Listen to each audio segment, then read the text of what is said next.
From Tally to Cali, It's time to wake up. wake up, wake up. WarChant.com is your ultimate Seminole sports source. and this is Wake Up War Chant, presented by Zaxby's Now here's WarChant.com's Aslan Hajavandi. and Corey Clark. Wake up! What's up, everybody? It is Wake Up War Chant, proudly presented by Zaxby's. Indescribably good 4, 5, 6 chicken finger plate dinner. Choose it, as well as, good grief, like nearly 24 sauces. But you know what our favorite is. WarChant.com, your ultimate Seminole sports source. Use the promo code WarChant30 for 30 free days of access to the website. See how I segued there, Corey? I'm like, you know what our favorite is? And then I said WarChant.com. I'm looking at my phone, and I got an ESPN alert saying that one of the most miraculous championships of this decade has been secured in suburban Atlanta, Georgia. A team that had to play with 8 baseball players somehow found the testicular fortitude to win a championship. Is that true? That is true. It was mostly coaching, obviously. The players had a little bit to do with it, but most of it was coaching. But, yeah, the Mill Creek Phillies, man, play without not just 8 players, but they were missing one of their best players. So we had to move a kid to first base that had never played there before. Had to make some other adjustments in the field and in the lineup. Got down by 5 runs early. We're down 3 runs in the last inning. Tied it up. The Clark kid had a big hit in the middle of that rally. Got down a run in the next inning. Tied it up again. The Clark kid had another big hit in that inning to tie it up. Then made a base running mistake that never needs to be talked about again. I wish there was a way to like burn it out of my brain, but I can't. But anyway, and then what was cool, Aslan, because you asked, is one of the kids that's not so great, smaller kid, more of an outfielder type, lower in the order, winning run on third. He comes through with the big hit, rips it to right field, really barrels it up. Big Jack, looks like a miniature John Kruk. Like literally, we're the Phillies. He has long hair, a little bit chubby, and comes through. He's left-handed, comes through with a big hit to win the game and win the championship. Oppo? No, he ripped it to right field. Okay.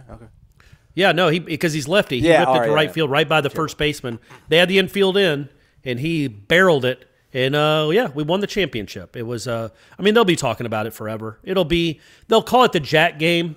One of the parents on the other team went ahead and called him Jack the Ripper. Nice. Because he murdered their championship hopes. That was an exciting win for the Mill Creek Phillies. And that'll probably be the end of my coaching career.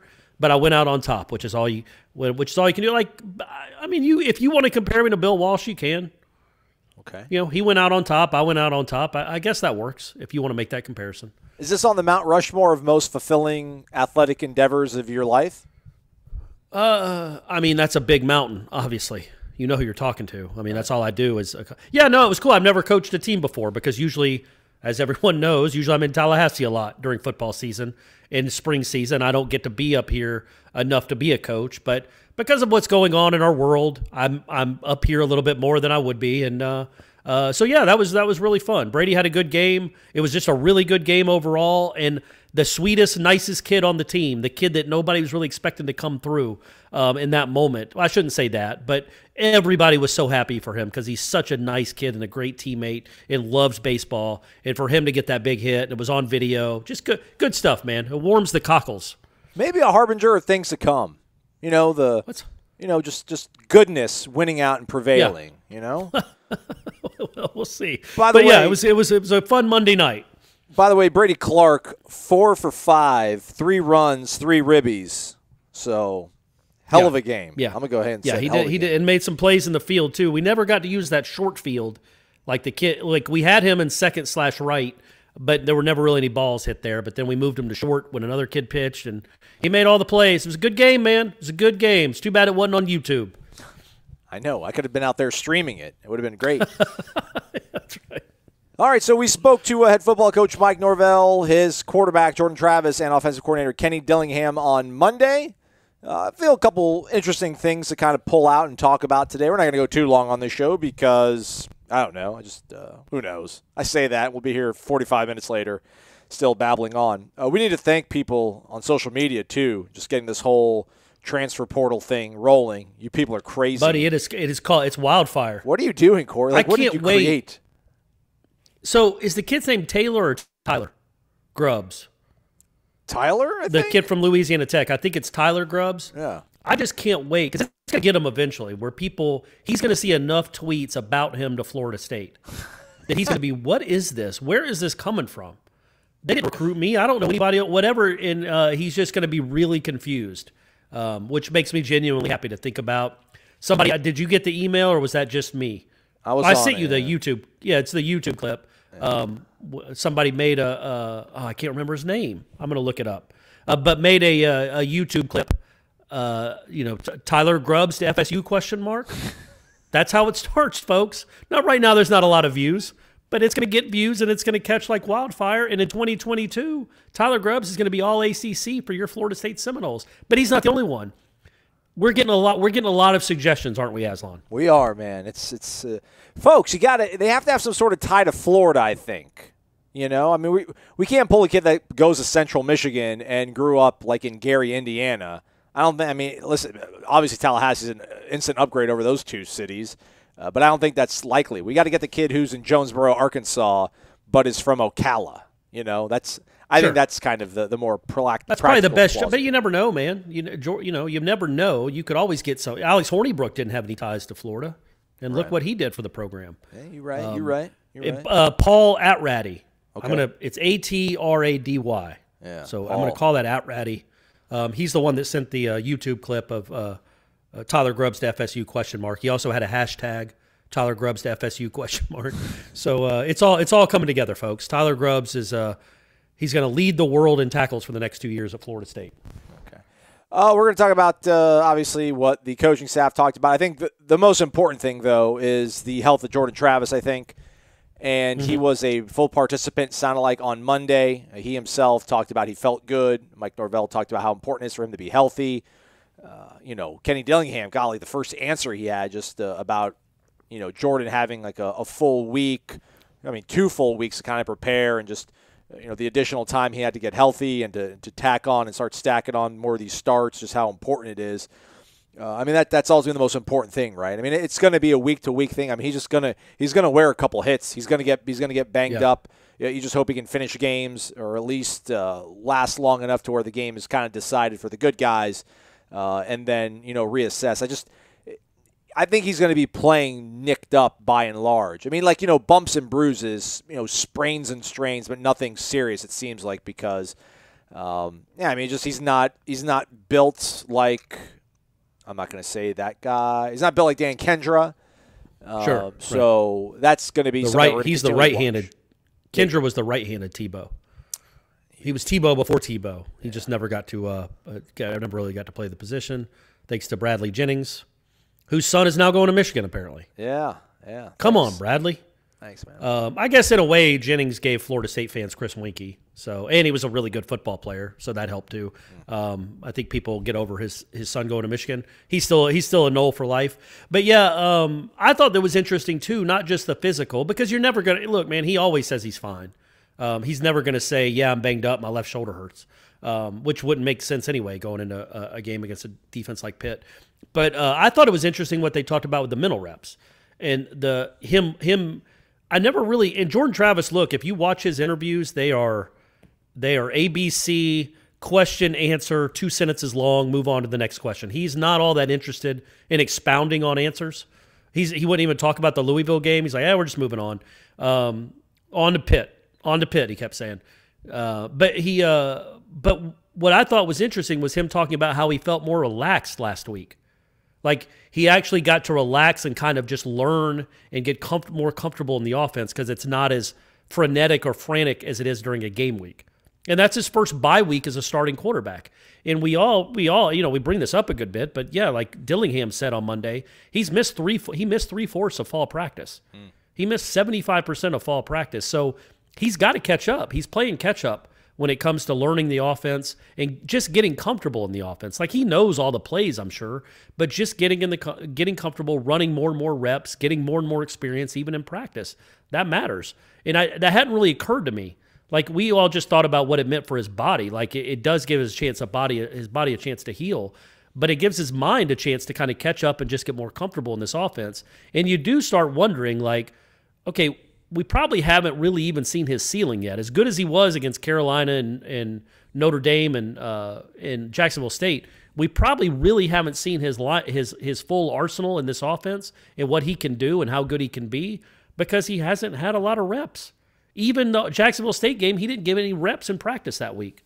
And then he was banged up last week, or before the Louisville game. So I think that's a really big thing moving forward. And I want to see what it looks like the rest of the season, if he can stay healthy, just getting more and more experience with the offense. And Tamorrion Terry was able to practice, so that's a good sign. Yeah. That helps out a lot too, right? Yes, it sure does. Because, as we might have mentioned last show, the other receivers haven't been bathing themselves in glory. What would you so Norvell said what? Did he probably be a game-time decision? Mm-hmm. But then Dillingham kind of talked like it was a foregone conclusion that he was going to be there. Like, oh, yeah, he's going to help a lot. So we'll see. I mean, maybe that's just Norvell not tipping his hand and Dillingham didn't know any better. I'm sure Pitt is practicing as if Terry is going to play anyway. But what did he say? He's still he's probably going to be game time, but he was out there on Monday practicing. So, right? I mean, but we don't know what that means. Was he going 70%, 50%? Was it every other play, 1 out of every 5 plays? How much was he practicing? We don't know. And what did he look like when he practiced? But obviously, if you get Tamorrion Terry back, that is a huge, huge deal. Well, he's the guy that can win one-on-ones. That was a big sort of emphasis point from Kenny Dillingham. And what's also going to help out Florida State is that Pitt's leading tackler also, I think, leads the team with 3 interceptions. Paris Ford went ahead and opted out. So that's a nice little shot in the arm for maybe a receiving core that doesn't have the utmost confidence right now in who they are and what they can do. So I mean, I wonder if he's like a draft prospect. He must be, I guess. Yeah. Because that struck me as odd. I was like, man, wait, I know their record isn't great, but he's not hurt. I read the Narduzzi the press conference, the transcript, and he said it didn't have anything to do with COVID. Like he was perfectly fine with, their COVID protocols. So I guess maybe maybe you start seeing more of that as the season goes on. Teams that don't have great records, maybe a player that knows he's going to be in the NFL next year anyway is like, why am I even doing this? Why don't I just go isolate myself or go train and get ready for whatever the combine is going to look like in February or March or whenever they do it? Yeah, but I guess their record is what, if they were 6-0, I doubt he's opting out. Right. Yeah, Mississippi State's running back, Kylan Hill, he went ahead and opted out a few weeks ago because they're obviously terrible, Mississippi State, and he's really not getting the ball a lot because they're air raid now. Right. So, yeah, I mean, I'm sure some guys will start making those kind of that calculus in their head and trying to figure things out and start opting out. Hopefully not here, though. Also, I think the other thing that kind of I thought was interesting, there's 2 other things, but when Mike Norvell was kind of asked, about what they did for the bye week and how much you can really change, that's one part of the sort of what I thought was interesting. Him talking about some position changes. We'll get to that in a minute. But what I found most intriguing was when Kenny Dillingham talked about, like, they didn't install one single new play during the off week. Right. Because they're so focused on kind of running base plays and what they can kind of run off, different looks at the defense. Like he talked about, they went through every single possible look they could get if they're going to try to do inside run or counter. So that I found a little bit curious because Florida State hasn't struck me as maybe the second half malaise. That's what it's about. They're just not able to execute this, their base plays, their staple, their go-to stuff.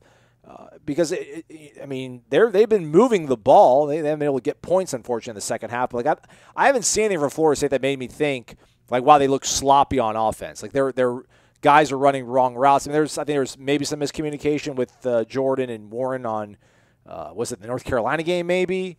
But otherwise, they've run stuff pretty cleanly. But I think it's kind of interesting. I thought, or just curious, that it's kind of like, hey, they're gonna make it as simple as possible maybe on offense by focusing it on that. What do you think is the big what's the gain for this team? What's the the benefit of just kind of getting better at what they've been doing rather than trying to do some new stuff to maybe bolster what they're doing. Yeah, I mean, I think they know what they are now, right? They're 6 games in, so they know what they're good at.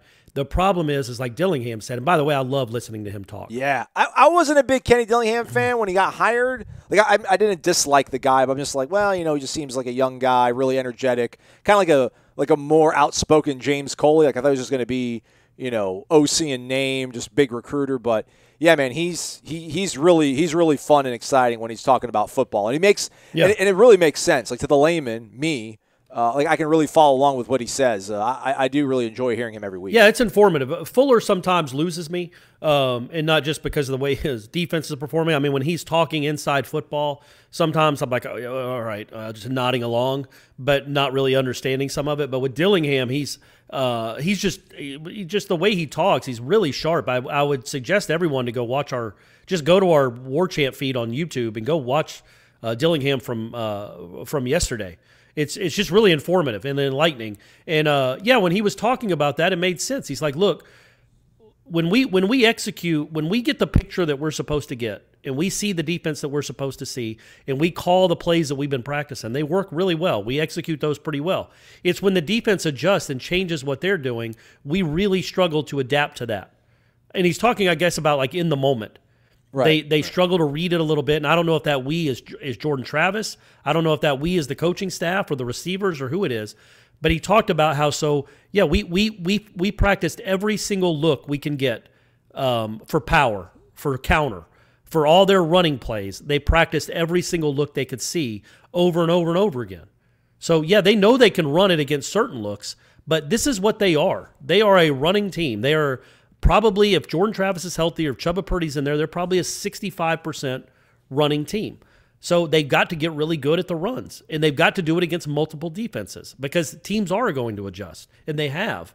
And so that's what they worked on. When they worked on themselves, that's what they were working on. It wasn't, let's put in some razzle-dazzle for Pitt, or let's practice our 5 wide stuff. No, let's even get better at what we're already pretty good at. And that, to me, makes a lot of sense. We'll see what it looks like moving forward, but I thought that was a really I'd never really heard that answer before, but it makes perfect sense. I mean, kind of cool, right? Like they have an identity, right? Yeah. I mean, like they haven't had an identity since 4 left, really, right? Right.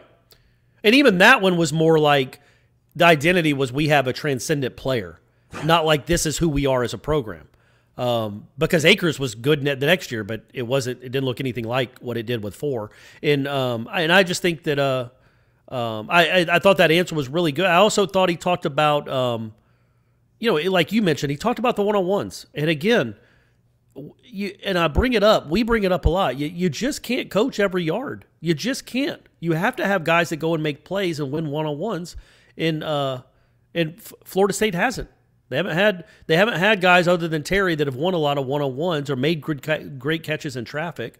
And he said they worked a lot on that, on winning one-on-ones. We got to get better at that. Now, how do you work on that? I'm not altogether sure. But that's what he said the one of the goals of the bye week was. And to your point, I still think sometimes you're a little too critical of these guys for not making the extraordinary play. But, when I asked him about, is winning your one-on-one battles as a wide receiver, is that just simply like beating coverage, or is it being able to make the contested catch? And he said both. But that's like a good thing to hear him talk about because you probably are right. I mean, you have pretty high expectations for this program just because of what you've been accustomed to watching this team for, the last, 35 years of your life. It would be nice to see them make difficult catches. It would be nice to see them go up and high point a ball. It would be nice make to the see first guy miss. Yeah, I mean, things like that, which, I guess maybe there's, again, there's so many things for this program to kind of work on both sides of the ball, but at least offensively, it seems like, they've got 5 guys they trust to block. They've got their lead back. They kind of have their rotation set there. They know who their quarterback's going to be. They know what he wants to do operationally. They have their kind of rotation set at wide receiver too. Now it's like, all right, now we know who's going to be out there, what we want to do. Now it's like pushing the envelope to a certain degree of, putting them hopefully under more stressful situations in practice so that they are able to start making some really explosive plays because, yeah, I mean, he talked about, Pokey winning his one-on-one against North Carolina and Keyshawn winning his one-on-one against North Carolina and, Tamorion winning his one-on-one in Notre Dame. Yeah, man, those are ones where, they ran open and, Jordan Travis put the ball out there for them to go ahead and make the play. Let's see, the back shoulder stuff. Let's see the throw into traffic and you kind of snatch it out. I don't know, man, it's kind of that weird balance of we realize what this team is and how limited they are. And me especially, I'm not expecting, greatness out of them. But maybe it's time to start, setting that expectation, setting that standard because I don't think they're going to get better by crawling, man. They have to. It's hey, man, you have to move 3 steps up this staircase, to where we got to go. We're not holding onto the handrail and putting both feet on each step before we move to the next one. We need to really kind of start making some strides. And we thought going into the season that the one that you really had to slowly walk up the stairs was the offensive line. Man, you're just hoping you get. You're just crazy drunk and you get 3 ways up, 3 steps up the stairs and you just pass out there. But at least you're closer to the second floor. They've improved not by leaps and bounds, but maybe by a leap.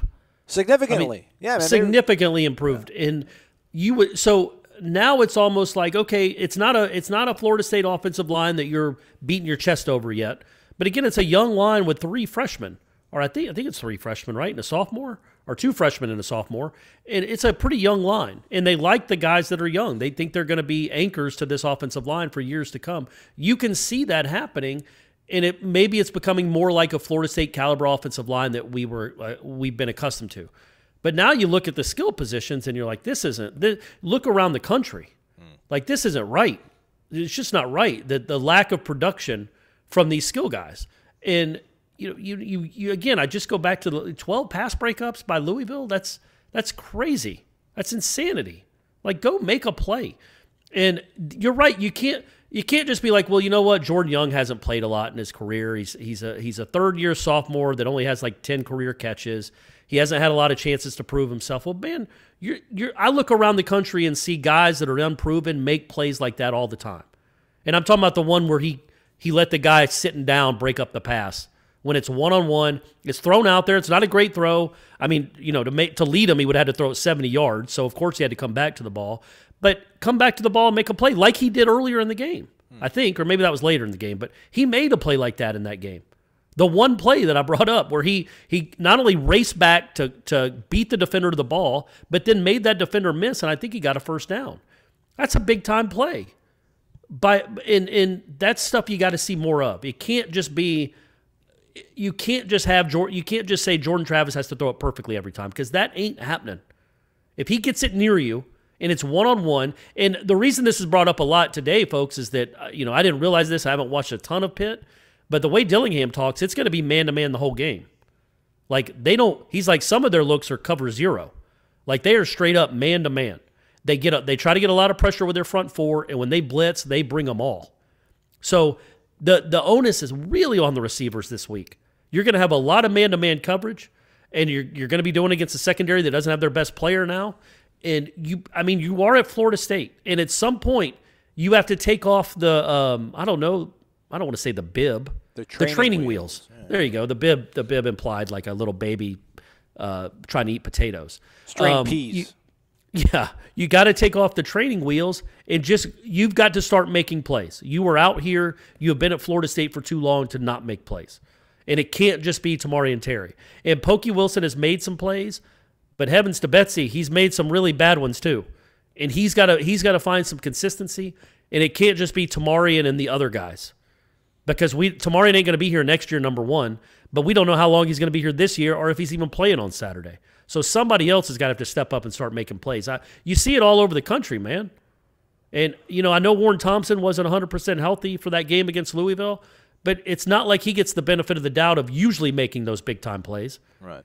So, that's got to change. It is an offense built for playmakers, right? That's what they say. Mm-hmm. Well, the playmakers do have to actually go make some plays. But, to kind of backtrack a little bit about, I hope we didn't give are we concerned about Pitt's pressure? I'm trying to pull up, I can't find on the NCAA website, so I'm trying to pull up on Pro Football Focus. I want to say they have 40-something sacks through 7 games. No, what? Or maybe it's high 30s then, I guess. They have an obscene amount of sacks. This season they have 30-something sacks? Yeah. I can't be right. I'm not believing it. Well, you should. I'm not believing it. I mean, they don't have Tyler Grubbs. Tyler Grubbs isn't on that roster. All right, here I got them pulled up on Pro Football Focus. I had Pro Football Focus already pulled up, but for some reason it logged me out because I guess whatever. 37. There we go. 37 sacks. They have 37 sacks this season. That's correct. But they also have some weird thing where they've allowed like 10 plays or 10 touchdowns of 20 or more yards. Well, no, I'm looking at it right now. They have 31 sacks in 7 games. That's what I'm looking at on the NCAA website that was updated on November 1st, 2020. Right, but still, 31 guys is a lot. Big number. That they lead the country in sacks per game, not just total sacks. That's incredible. That's 4.5 per game. If you guys haven't been paying attention, I'm going to go ahead and look. What do you think Florida State is ranked? So Pitt's number 1. I'm gonna tell you how many. There's 103. Is it 103? So what do you think Florida State? No, it's 100. Yeah, you're right, 103. What do you think Florida State is ranked? 91st. Let's look and see, buddy. Ooh, suspense. 87th. Okay. 87th. They're averaging 1.33 sacks per game. 91st is Vanderbilt at 1.25. So they're 0.08 sacks per game ahead of Vanderbilt. So that's 87th. Man, that's crazy. They have 8. Florida State has 8 sacks this season. Pitt has 31. Yeah, but I think the difference is, though, obviously you're always worried about pressure, but as Dillingham keeps talking about, I'm not too worried about it if you're not doing it, if you're not in 3rd and 12. And that's what he keeps talking about. You can't get in the passing downs. If you can, and he talked a little bit about that today, too, about being better in the quick passing game. And he blamed himself. He's like, look, I got to help Jordan out and get some quick passes going. Like, not just, we do it, basically they do a good job running the ball, but on first down, they've got to make some throws out wide quickly to just, number one, get the quarterback in rhythm, get the receivers in rhythm, and then not just count on him to make throws on 3rd and 9. But again, if they stay ahead of the chains, if they're 2nd and 6, 3rd and 3, I don't really worry about their pressure. You worry about their pressure when it's 3rd and 12, and they know you have to throw. Because I still don't, as much as I think this offensive line's improved, especially against a defensive line like this and against the one they're going to see against Clemson, I don't trust these guys on obvious passing downs to be able to withstand a pass rush where like 3 of the guys are going to be in the league next year. That's a lot to ask. But if you get them off balance, if they're expecting run and you pass, or if they're playing the run, because they're not going to rush Jordan Travis like they rush other quarterbacks. So that helps too. He adds an element there too where they can't just play their normal defense against a guy, I wouldn't think, against a guy like that, because if he breaks containment, it's not, you don't just have to worry about, we didn't sack him. You have to worry about him running 60 yards for a touchdown. So I think their ears won't be pinned back as much as they normally are. We're not going to be speaking to the team on Tuesday, Election Day. Everybody get out there and vote. The team is as well, but they've probably already done absentee or whatever. We'll speak to Adam Fuller and defensive players and Mike Norvell on Wednesday. The last part of this from Monday's comments from Mike Norvell, I think, was just the fact that, again, to Ira's point about, how do you use the off week? Is the off week hunker down, get better at what we do, or try to kind of reinvent yourself to a certain degree, more or less? And, Norvell, kind of took a little bit from column A, a little from column B, and talked about that they've moved some guys around. I'm looking at the depth chart. I didn't even realize that they put Darius Washington back as a starter at left tackle, him or Devontae Love-Taylor, and then Love-Taylor's first team or first string right tackle with Robert Scott backing him up. Okay. So that's pretty interesting, I thought, because I thought Robert Scott had actually been doing quite well.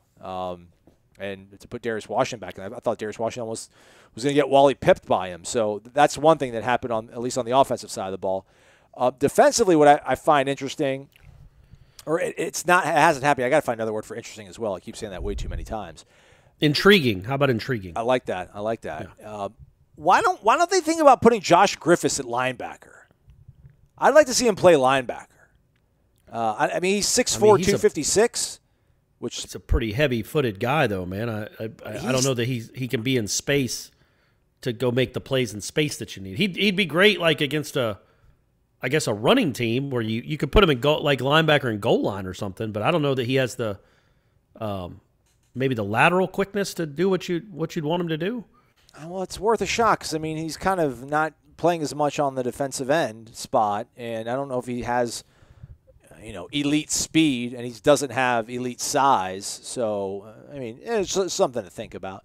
But what actually is on the depth chart, he did speak about I've already told you who I'd put at linebacker, and it's LaDainian Webb.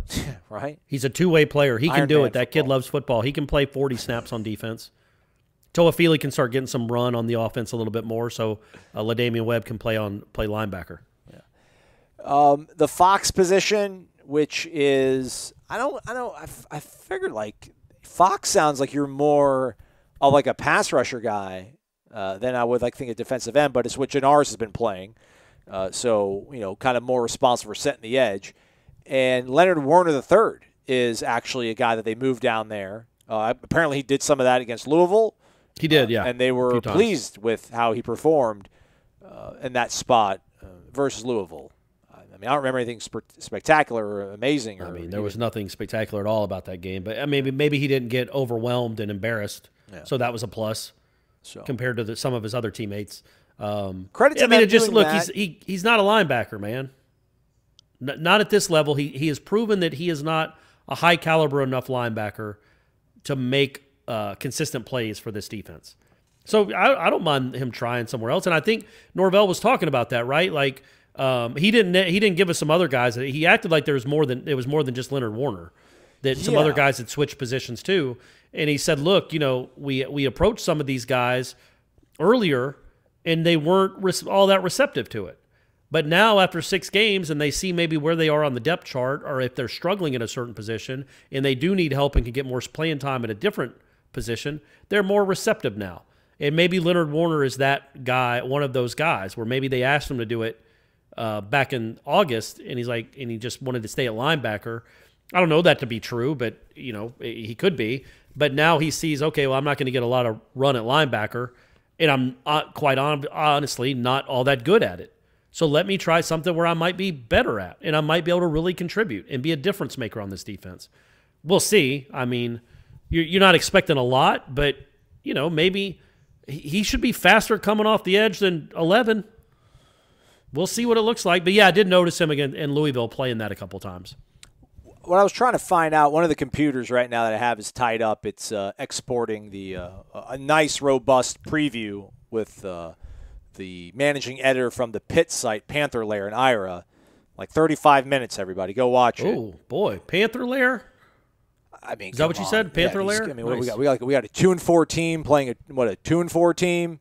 Yeah. 35-minute preview. I like it. Drink it up, everybody. People still care, folks. What? You're saying that as people listen to another hour and a half long podcast about because the game. It should be a podcast. That should have been a podcast. Should have been a podcast. Hey, I feel like you're no. Go watch it, folks. I don't know what Aslan's doing. Sometimes Aslan says things that they just come out of his mouth. What are you going to do? What he means to say is it's valuable content, and you need to go watch it. It's great it's good information. Should have been a podcast though. Well, hey man, run it tomorrow. Leonard, well, not on this show. I mean, we should, Lyra should have his own show. So Leonard Warner III, I have the roster. Again, what I'm trying to say is I can't pull up all the information that I want as quickly as I can because I'm just going to throw everything off kilter. Heading into the Georgia Tech game, they had Leonard Warner listed at 6'4", 234. But on this depth chart where they have him now backing up Jannars Robinson, they have him listed at 6'4", 245. So 11-pound weight gain. I mean, that's the thing. Like, if you said he was going to go from 6'4", 230, like a 230-pound guy playing Is Fox. he still the same height? Yeah, still the same Okay, height. good. Hasn't He didn't gain any height. inches there? Okay. That's kind of what I mean. Like, well, then, why not? If he's big enough now to move down, onto the, into the line of scrimmage, maybe have Josh Griffiths lose 10 pounds and have him play a little bit of linebacker. What they did mix up a little bit, though, and it's backups. Jaleel McRae had been, for some reason, he was backing up, he was back up at the weak side linebacker spot behind Emmett Rice. But they now have him behind Steven Dix Jr. So that's probably something worth asking Adam Fuller about because Jaleel McRae is one of the guys that was around the ball last spring, 2019 spring, and played at a good program, obviously at IMG Academy, and has not been able to see the field. And when he has not done particularly well. curious to see what about his skill set they feel good about putting him at the middle linebacker spot rather than weak side. Maybe that gives him a little more, some options there if Steven Dix gets a little tired. But, man, it would be nice to get Hamsah back and maybe Travis Jay healthy because that's, these are – what I just basically want to say is, like, credit to the staff for trying, which sounds really, really super low bar. I mean, super, super low bar. But it wasn't like, hey, we're just, we're going to trust what we're doing. We're going to trust our eyes. We're going to trust our fundamentals. It's like, hey, this is unsatisfactory. It's not. It's just they can't keep continuing to play the way they are. So they can't keep rolling everything out the way it is. Nothing changes if nothing changes. So maybe Leonard Warner gives you a little something special there. Maybe Jaden Lars would be. I don't know. Maybe they bring him down further. Closer to the ball, get him, away from that secondary. But if Hamsah could come back, that would be mighty nice. But I don't know about that. We'll ask him on Wednesday. That's all I have for you. We'll ask who, Norvell or Hamsah? Yeah, Norvell. Maybe we should request Hamsah. We should put a request in for Hamsah. That's not a bad idea. Yeah. So that would be if we get to talk to him, we could ask him, hey man, are you ever going to play? Do we ever get to see you play again? Yeah. Hamsah would really help. I feel like some of the things you do on defense this year are kind of like shuffling the deck chairs on the Titanic.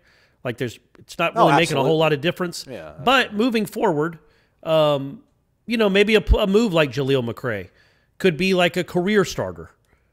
Leonard Warner, he technically can come back next year. What if he actually over these last 4 weeks plays this position pretty well? And then he says to himself, you know what? Next year I'll be old enough to rent a car. I don't know. How long is he? It seems like literally Leonard Warner's been here 7 years. Really? Doesn't it? Does it not to you? No. I'm trying, like Janaris does, though. Yeah, I think they're both redshirt seniors, right? So they could both theoretically come back again for a 6th year. Now, Warner's a true senior. He's a true senior. Okay. Yeah, it feels like he's just been here for a while. But maybe he takes to this position. And if he takes to this position, maybe he can be like, you know what? Let me get a full year of doing this where I'm a starter at this position, and maybe it becomes a career changer for him too. I'm getting way ahead of myself. I'm not expecting that. But things like that can happen.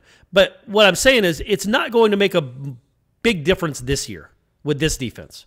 This defense is still this defense. It's going to making a couple moves here or there, not going to do make a whole lot of difference in the grand scheme of things. But moving forward into 2021, maybe it can. I don't know. Maybe a move like it was you or somebody else that mentioned maybe Akeem Dent back to safety. Somebody else probably. I mean, I don't know. Yeah, you can try other things, and because what you're doing with this personnel obviously isn't working. You had a bye week and then 5 more games left to kind of mix and match and see what works, what doesn't. Put some stuff on film as you move forward to next season, because this season's obviously. You're trying to win all your games. You can still win, 3 or 4 more, but it's already not a great season, and it's a mulligan anyway. So just try to use this season on that side of the ball specifically to figure out what in the world you have and how many Tyler Grubbs you're going to have to go out and get. So that's what you got to figure out. That's what you got for the next 5 weeks. And maybe Leonard Warner becomes the next Peter Boulware. Raymond Woody III is now 4th string, so maybe it's worth asking if finger wagging gets. It's probably not worth asking. I don't think you'd get a real answer out of that anyway. It's like kicking dirt on the kid while he's down. If he's been demoted that heavily, but I would love to talk to Lars. It's Lars Woodby or Hamsah or Brendan Gant, then Raymond Woody III. Yeah, but I would love to talk to like Norvell, like over a beer in January, and be like, let me ask you a question. What did you think when you saw him? Like how quickly would his like we're having a good conversation. Maybe we're talking about our kids. Maybe we're talking about Brady's big championship. That's right. And then I just completely changed the subject. Hey, let me ask you a question about Raymond Woody's PBU against Louisville, and just to see the countenance change, his face just completely fall flat, or he starts shaking his head, or fire comes out of his eyes, or maybe he didn't even notice it. I would think he probably noticed it, but maybe he didn't, and maybe it's just because Raymond Woody didn't play very well that he was demoted. I'm sure they're not going to demote a kid just for a finger wag, but I wonder if that was brought up. even if it wasn't to Raymond Woody, even if the coach is watching the film, we're like, can you believe this? What is he doing? Like, I wonder if they joked amongst themselves about it. Like, can you imagine the balls to finger wag in that spot? So I don't know.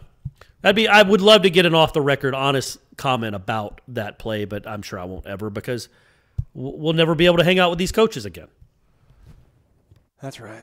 I'm trying to, it's in vain. I was going to see if I could pull up the depth chart from Louisville because I think Corey Durnan now on this depth chart is starting, and I'm pretty sure Coop was starting weeks prior, before his injury and stuff. So, but yeah, man, there we go. So they're trying to mix up some things. On his coach's show on Monday, he said they are excited about Leonard moving down to Fox just because he only had a few days before the Louisville game to do that. So with 2 full weeks, who knows? Sky's the limit. All right, are there some referendums you want to talk about on the Georgia ballot? I got a couple earmarked on the Florida ballot I want to talk about, just so we get everybody educated and ready to go for Election Day. Or yeah, sure. You go ahead and start with the Florida ones, and I'll get my thoughts together on the Georgia ones. Do you vote on do you vote on the judges? Yeah. I mean, I remember my buddy who's a lawyer was trying to tell me that I need to start doing that, but I'm like, I don't know anything. Enough. Yeah. I'm not. I guess invested's not the right word, but I'm just not informed enough at all to vote on that. And then I read these amendments, like the one amendment that I was like last time in 2016. It was the amendment about, was it Marcy's Law or something? That might not be. I can't remember the name of it, but what is about keeping victims' names private. Yeah, that sounds right. Yeah. But the unintended consequences were like there could be a murder in your neighborhood, and the police will, at least in Tallahassee, they were hiding behind this law where they wouldn't even tell you what happened. They couldn't even tell you what happened. Not just the name. They wouldn't even tell you what happened. So, like, if you were worried about something happening to your kid or your wife or you, but they wouldn't tell you what happened in the house next to you because of this law they were hiding behind. And I'm like, man, I think I voted for that amendment, and it was just awful. They don't release any information to the public, and some of these are like, public matters. Like, you want to know if there's somebody on the loose. You want to know if somebody down the street was in you just want to know some of this stuff. So I read some of those amendments are like, I don't know, 800 words long. And I'm like, you know what? I got things to do, guys. I got things to do. So I did vote, though. I voted on Sunday. All right. Got that done. Yeah, thankfully I think my voting precinct, unless it changed from 18, literally 2 blocks, Midtown offices. It's a beautiful thing. Nice. It's a beautiful thing. Nice. And you got to imagine it's not going to be a huge line. Like, I think there's over like 100 million people that have voted already. Right. Yeah. It's my buddy. How many are left? Like, how many? I mean, yeah. What's in this country? Like 330 million, and a lot of those are kids. Right. So how many more voters are left to go vote? My buddy Manhattan Mike, who was down in Key West for the wedding, he's in his precinct in Manhattan. 2.5 hours he had to wait. Oh. And he did it. I'm like, good for you. I'm like, I would not have, especially in New York. It's like, come on, it doesn't matter, man. Blues I think Shanna waited. She early voted like a week ago, and I think she waited over an hour to do it. Oof. I literally on Sunday, right at on Buck Lake in Tallahassee, the east side, one of the libraries. East side. Walked right in, waited. I would guess I'm going to say 55 seconds. Oh, fluence. What a beautiful thing. Right in there, man. And it's crazy that you still vote with like filling in an oval like on a Scantron. With a marker. Yeah, not even a number 2 pencil. Here's like a felt tip pen. We're voting like it's 1960 still. Like I thought it'd be like we'd be all electric by now. We're not even poking holes in anything anymore. We're no hanging chads. Yeah. We're just filling out ovals. I want a lever. I want to like pull a lever. Ain't that the truth, man? I've never pulled a lever in my life. Yeah. That's right, man. It'd be cool. I don't know. Yeah, you just vote on for each amendment. Like I would vote on everything. I'd vote on all those judges and all those amendments if there was a lever to pull each time. Be yanking that thing. You got plenty of. You could take that out of context. You got plenty of rations to last, in case something happens. Yeah, we're all set, buddy. We're all set. Gonna be. Are we doing a show tomorrow? Well, it depends. If the world's burning down, I mean, I don't really know. I mean, people still want to know their Knowles. I mean, they're still going to play a football game Saturday. Yeah, but we don't get anybody tomorrow. I'm telling you, maybe we use that Ira Panther Lair preview? You know what we should do, honestly? Get like a beat writer for Louisiana Tech and just ask him what Tyler Grubbs is like. Get Tyler Grubbs as high school coach? Just like every couple weeks we just do another like Tyler Grubbs uncle, just something related to Tyler Grubbs. And then maybe next year sometime we actually get Tyler Grubbs on. Okay. All right. Yeah, it's crazy. We're not going to I was thinking about maybe trying to put Renegade Express up so we could do that for Tuesday. Yeah, we're definitely not going to do the live show though. I'll be traveling. Yeah. And it just, I mean, I know this is a distraction, this show, but most people aren't probably going to be glued to their YouTube at 5 o'clock or 5:30 later on today. There'll probably be more important things they'll be thinking about and paying attention to. So we want to do it on like Thursday, I think would be the best. For me anyway, I think that's probably the best option to do the live show on Thursday. All right, we'll do it Thursday. I don't know, maybe I'll put the Renegade Express thread up. Sure. Late Monday night, and maybe we have enough questions we can do it on Tuesday for Wednesday, and then we'll do the live show Thursday for Friday. Okay, yeah, that works for me, buddy. So, all right, look at that. We figured it all out, man. Little production meeting. You guys got to listen to that in real time. Yeah, that's how we do it. All right, man. Thanks for listening, everybody. To Corey's point again, go ahead, check out Kenny Dillingham's interview if you want to get psyched up about the offensive approach of this program. And also do check out the YouTube channel with Ira's preview. It should be up with the Chris Peak is his name. He's the managing editor of PantherLair.com. We'll be back tomorrow. Not live, though, on YouTube. You already heard what we're doing. He's Corey Maslow. Thanks for listening to Wake Up War Chant, proudly presented by Zaxby's. Indescribably good. And now, a math lesson. Let's say the Zaxby's chicken finger plate comes with 4, 5, or 6 hand-breaded fingers and 1 side of Zax sauce. Plus, you can try them with Zax sauce, honey mustard, hot honey mustard, tongue torch, teriyaki, wimpy, nuclear, barbecue, ranch, sweet and spicy, insane. How many possible combinations does that make? Carry the 2 with the remainder. A lot. Zaxby's chicken finger plate. The sauce abilities are endless.